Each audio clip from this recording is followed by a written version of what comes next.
What's up, everybody? This is Native Honey. This is directly to the Greatersapien. Now, I've asked you multiple times and very respectfully if I may have this challenge. And you sit there and say, I'm not special and blah, blah, blah, blah, blah. That's cool. I know that's how it is to you, okay? But since you want to act like that, I want to let you know that I will mop the floor with your ass. So give me a challenge, please. I'll prove you wrong, guaranteed. I mean, you would think you would jump on something like that because that's who you are. That's what you do, right? That's your job. Come on, one-on-one, live. Let's do this. Please let me know ASAP. Thank you. Bye. Hey everybody, sorry for the delay in updating you all. My internet connection was pretty garbage until now, so I opted to go out and do a little bit of exploring. But first off, if you look at the description, you'll see that there's a link to the KML file from my Bad Elf GPS, which anyone can load into Google Earth or Google Maps or another program and get the flight path and all the information. There's also a link to a Cloud Ahoy debrief where that KML file has already been imported, and you can check out all the info gathered by that GPS. Airspeed, altitude, tilt, and direction, more than you can handle. But the important thing is, I was able to track the plane's location by GPS the entire flight.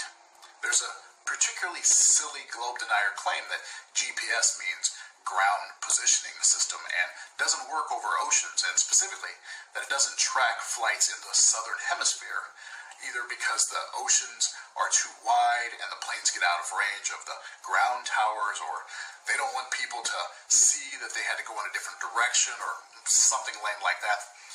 But there it is. GPS the entire flight. That's one globe denier claim shot down. That GPS data will show that the plane flew in a completely different direction than a direct route would be on a flat Earth fantasy map. At some point, I hope to plot that route on that fantasy map just to see how far it would be if that map was reality. As it stood, the flight was pretty long anyway. 13 hours and 28 minutes according to the pilot. I haven't checked the exact GPS data. Pile up some gratitude for something that happened a century and a half ago. It's been 150 years since the first transatlantic cable began ushering in global communications. And now tech giants are taking that undersea revolution a big step further. Here's Mark Albert. When you pick up the phone to reach out and touch someone across the oceans, it's only possible because of ships like the Global Sentinel. This is cable tank number 1. And what am I standing on right now? You're standing on fiber optic cable that's going to be laid from here towards Brazil. This is how worldwide communication begins. Jeff Sanders is a captain at TE Connectivity Subcom, which calls itself the world's largest provider of under-ocean fiber optic cable. They're coiling it the same way they did in the 1800s. He gave us a rare view of more than 900 miles of cable spooled tightly by hand in one of 3 side-by-side tanks aboard the ship anchored in the port of Newington in New Hampshire. So the cable we're walking on right now will be under the ocean carrying my phone calls? Yes, it will. It's a good chance any call you make to South America in the future could be on this exact cable for the next 20, 25 years. Cable comes right off into the ocean from here. Robots take over from there, diving to a depth too deep for humans. The machines use water jets to create a trench, allowing the cable to sink into the seabed and become buried. 95% of all telephone and data is transferred over submarine cables. Not satellite. Not satellite. It's what allows us to rely on instant everything. Phone calls, banking, web surfing, email, streaming video, and other communication. And it all began 150 years ago. We have here samples of the early cables from the 1850s. This is what the first permanent cable looked like under the Atlantic. Absolutely. Barney Finn at the Smithsonian's National Museum of American History helped string together an exhibit commemorating the 150th anniversary of the first permanent transatlantic cable, and the man who assembled the financial, political, and technical prowess to make it happen, entrepreneur Cyrus Field. Some of the items have not been on display in more than a century. And this indeed is the cable going across the Atlantic. Late in rough seas, the first few copper cables broke or burnt out. When it finally worked after a decade of failure, Field wrote to his wife on July 27th, 1866, "All well, thank God." Great Britain's Queen Victoria congratulated U.S. President Andrew Johnson in this message. If I was living in 1866 and I wanted to send a message to a relative in Ireland or in England, it would take 10 days by ship to get there, however long to write the message, and 10 days to get back. With this cable now, it was what, minutes? Yeah, that's right. It sounds like this was the original information age. That's right. For the next 90 years, the cable handled messages by Morse code before telephone cables arrived. Today, a maze of fiber optic cables crisscross the oceans and the U.S. What is the main challenge in moving vast amounts of data? Capacity. Mike Murphy co-founded the Boston-based telecom consultancy NEF. He says the explosion of data use around the world is leading to innovative partnerships like Facebook and Microsoft, which have teamed up to build a blazing fast 160 terabyte per second cable from Virginia to Spain. What does this mean for the family sitting at home logging onto the internet? Better, faster service. So today we live in a world of instant gratification. So if you're standing in the grocery store and you want to see what's in your refrigerator to finish your shopping, you can actually access a camera inside your refrigerator. Think about driverless cars. And think about the amount of data that's required. It sounds like what you're saying is these companies building these new transatlantic cables, they're not going on offense, they're on defense, trying to keep up with all the growing traffic. For sure. We can transmit the entire contents of the Library of Congress across the Atlantic Ocean in 2 seconds. At the TE Subcom plant in New Hampshire, the company uses colored glass strands of fiber to create the cables for those over-the-top providers, like Google, Facebook, and Microsoft, explains Vice President John Dufour. Look at how thin these fibers are. This is like a hair. These are the size of a strand of human hair, but about 1,000 times stronger. And demand is just as strong. The cable highway runs to the Global Sentinel ship 24 hours a day until fully loaded. Once installed in the dark depths of the ocean, it'll be a highway of fiber optic light. It's connecting the world and connecting families, and it's a mission that we enjoy doing. For CBS This Morning Saturday, Mark Albert, Newington, New Hampshire. It's amazing. And Mark sent us these thin little threads. Yeah, it's housed in this. Information. They put it under. It's housed in a thicker thing, but the actual cable itself, I mean, you can barely see it. And this is what the Library of Congress is traveling in to.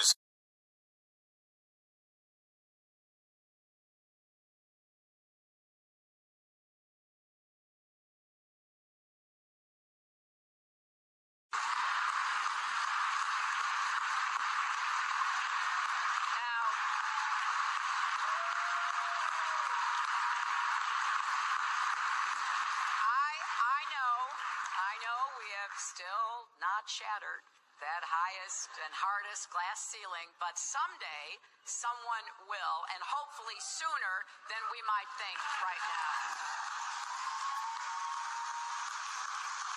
But there's all kinds of little polka dots. There's all the stars there, and the cool thing is about it, you can see it during the day. Yeah, you can, and there's more than stars. You can see planets.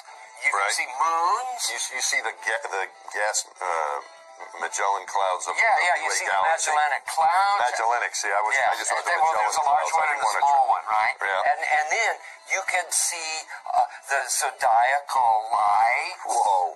Those are amazing. Right before the lights of the zodiac. The lights of the zodiac. The zodiacal lights. Okay, you can see those. Which are what? Explain those to us. Oh, well, I mean, I know what they are, but explain it to the audience. It's this vertical column of fuzzy glow that comes up perpendicular to the horizon shortly before the sunrise. Every time?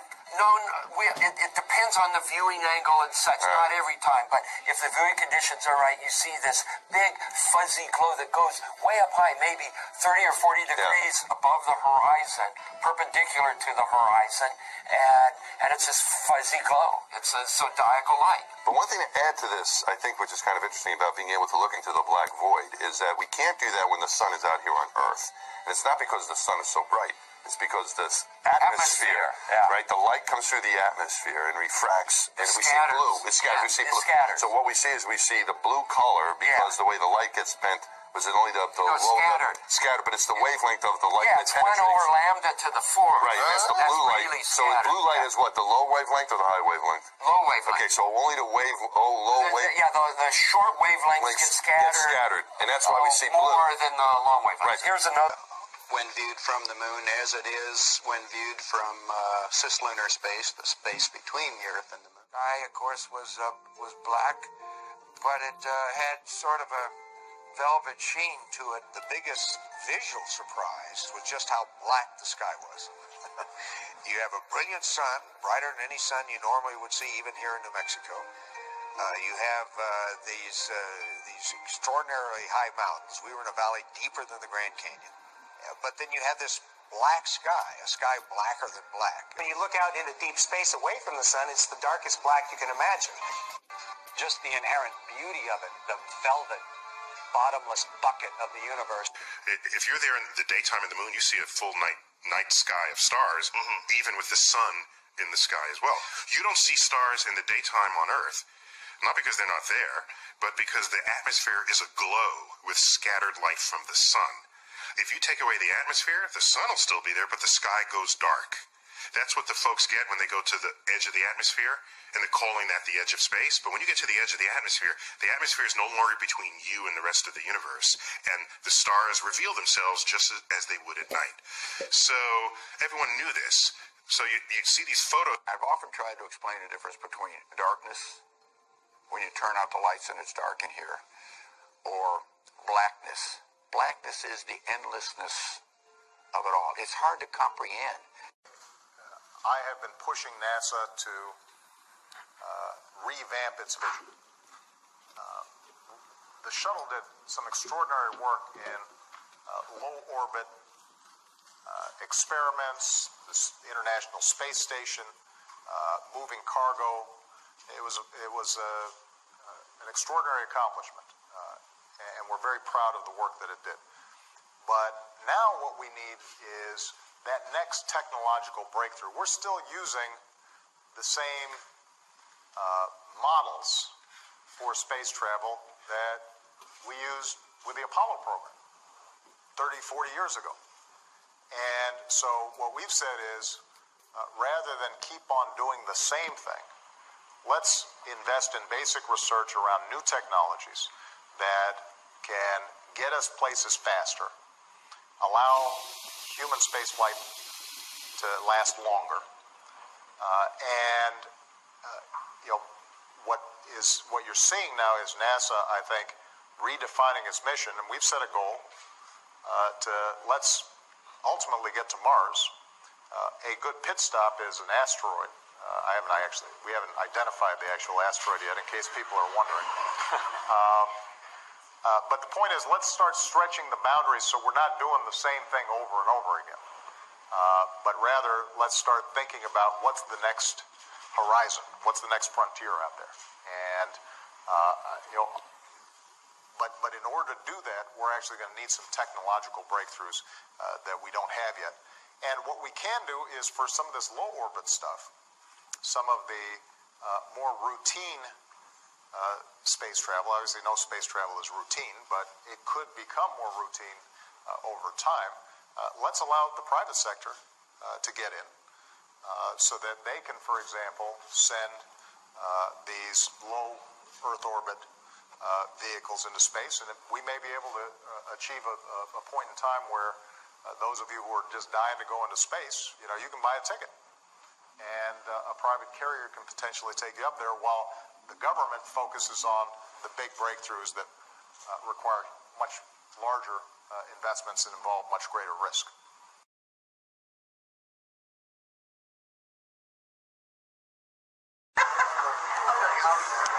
Okay. Gavin, I got a quick question for you. When you were up really high, what's the furthest that you've been able to see, like as far as a city or mountain range or anything that you could recognize after you've been up there for a while? 100 miles? Oh, yeah? Maybe. Wow. Like, I mean, it has to be something pretty distinguishable, like mountains. Yeah. So, like, you could probably see the Rockies from Kansas, but nearing the border.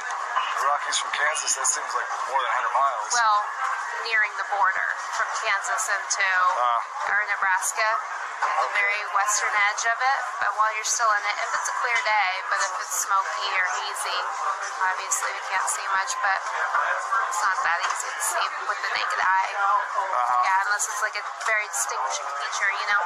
Or a coastline with lights at night. Oh, wow. Yeah. Up to 100 miles. Yeah, about that, I'd say. And, let's see. I was told that the flights, you might not know this because you don't program them, but the flight simulars are programmed for a flat surface that you're flying over. Do you know anything about that? Yeah, I don't know exactly, but the visuals do look pretty flat. Yeah. Have you noticed that it looks the same when you get up in the sky? Yeah, they do that because it's actually kind of like pilots typically don't get motion sickness, but if there's ever going to be a time that we get motion sickness, it's in the simulator. Oh, really? Because of the visuals. Yeah. Because the visuals are still kind of a video game and computer-like, so they're not necessarily exactly, lining up with what you're feeling, sensory-wise. And so since the visuals are artificial and the simulator is mimicking real motion, it kind of messes us up.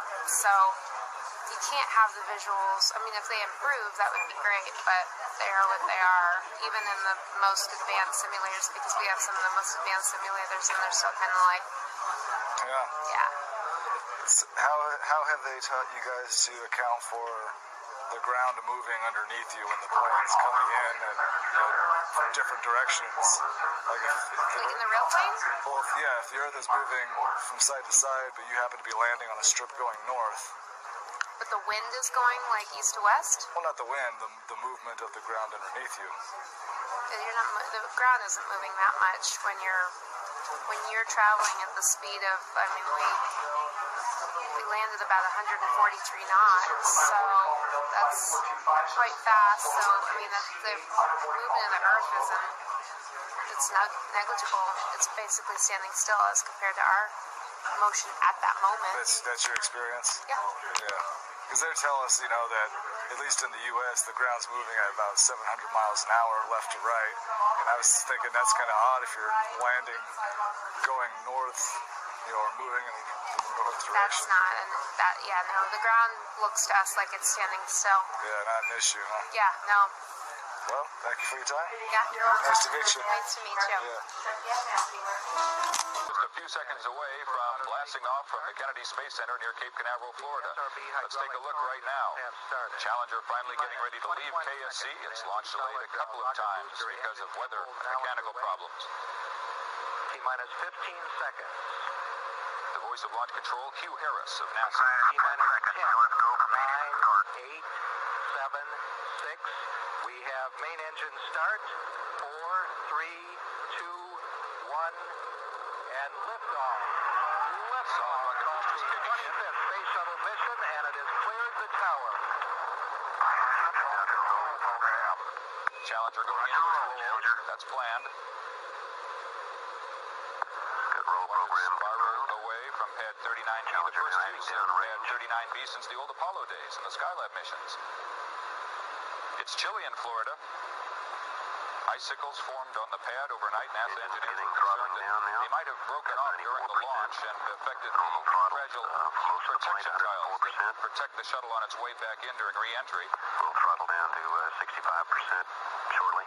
Don't know what the effect might be just yet. The astronauts will take a look later on during the mission. Engines at 65%, 3 engines running normally, 3 good fuel cells, 3 good APUs. APUs, the auxiliary power units. 2,257 feet per second. Altitude 4.3 nautical miles. Downrange distance 3 nautical miles. It's always amazing to hear how quickly the shuttle moves. It's already more than 4 miles downwind as we Engine throttling up, 3 engines now at 104%. Challenger, go at throttle up. The shuttle mission will launch, my God.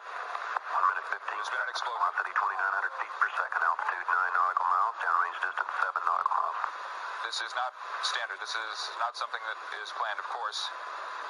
I can see a solid rocket booster has broken away from Shuttle Challenger. That's what you're looking at in the middle of your screen. I cannot see the shuttle itself. I don't know if it's able to continue on one rocket booster. If it's able to jettison that rocket booster, it will be able to return to the Kennedy Space Center. Perhaps the shuttle engines are not enough to power the shuttle back down. It would have to shut down. Looking very carefully at the situation. Obviously a major malfunction. I hope they were able to survive. I hope the astronauts... We have no downlink. We have absolutely no sign at all of the shuttle itself. All we saw was that one explosion only about a minute into the flight. And we saw the solid rocket booster. Now here's something coming down. I don't know what that is. I don't think that that's the shuttle. I believe that's a piece of debris that's coming back earthbound. I don't know. It's too small for the shuttle itself. Pieces falling out of the sky in the Florida morning. It's about 20 till noon in Florida. There are contingency plans for the shuttle when something does go wrong, when something goes terribly wrong. We have a report from the flight dynamics officer that the vehicle has exploded. Flight director confirms that. We are looking at checking with the recovery forces to see what can be done at this point. 8:40, and we hear from launch control the vehicle has exploded. That's the orbiter itself, the Shuttle Challenger, has exploded. We contingency procedures are in effect. Assume that the crew is not alive. This is unheralded in the history of the space program. Ladies and gentlemen, I have covered the space shuttle launches since the very first launch, since before the first launch itself, going way back, and nothing like this has ever happened. Of course, there was the Apollo fire on the ground at the Kennedy Space Center, the Apollo 1 fire that killed 3 astronauts during a test run back in the 60s, but the shuttle program itself, to this time, has been untouched by any human problem.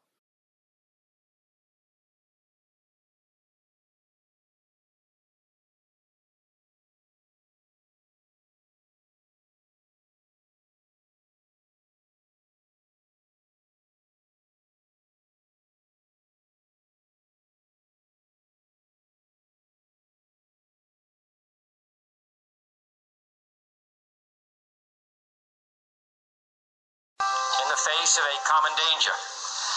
The events of recent weeks may have helped to illuminate that challenge for some, but the dimensions of its threat have loomed large on the horizon for many years. Whatever our hopes may be for the future, for reducing this threat or living with it, there is no escaping either the gravity or the totality of its challenge to our survival and to our security. A challenge that confronts us in unaccustomed ways in every sphere of human activity. This deadly challenge imposes upon our society 2 requirements of direct concern, both to the press and to the President. 2 requirements that may seem almost contradictory in tone, but which must be reconciled and fulfilled if we are to meet this national peril. I refer first to the need for far greater public information, and second, to the need for far greater official secrecy. The very word secrecy is repugnant in a free and open society, and we are, as a people, inherently and historically opposed to secret societies, to secret oaths, and to secret proceedings. We decided long ago that the dangers of excessive and unwarranted concealment of pertinent facts far outweighed the dangers which are cited to justify it. Even today, there is little value in opposing the threat of a closed society by imitating its arbitrary restrictions. And there is very grave danger that an announced need for increased security will be seized upon by those anxious to expand its meaning to the very limits of official censorship and concealment. That